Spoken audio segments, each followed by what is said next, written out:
দিবে, অমুক এলাকার লোক বলে 20,000 টাকা দিবে, আরেক এলাকার লোক বলে যে মুদি দোকানে কার্ড দিলেই সদাই দিয়ে দিবে, সবজি দিয়ে দিবে, চাল দিয়ে দিবে, ডাল দিয়ে দিবে। বিএনপি তারেক রহমানই জানে না এই ফ্যামিলি কার্ড জিনিসটা কি। এই ভাওতাবাজি বিএনপিকে বন্ধ করতে হবে। আমরা দেখেছি আওয়ামী লীগ এরকম টিসিবির কার্ড দিত, এবং বিধবা কার্ডের নামে আমরা দেখেছি আমার বিধবা মায়েরা সেই আওয়ামী লীগ নেতার দাঁড়ে দাঁড়ে ঘুরে দাস দাসীর মতো ঘুরেছে, কিন্তু সেই ফ্যামিলি সেই বিধবা কার্ড নিতেও তাদেরকে চাঁদা দিতে হয়েছে।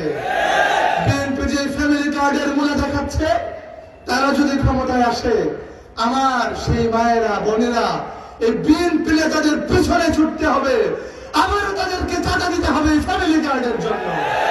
তারা এখন ফ্যামিলি কার্ডের রূপরেখা তারা দিতে পারে নাই। তারা আমাদেরকে ফ্যামিলি কার্ডের নামে আমার মায়েদেরকে বোনেদেরকে আবারও সেই নেতাদের পিছনে পিছনে ঘোরাতে চাই এই ফ্যামিলি কার্ডের নাম করে।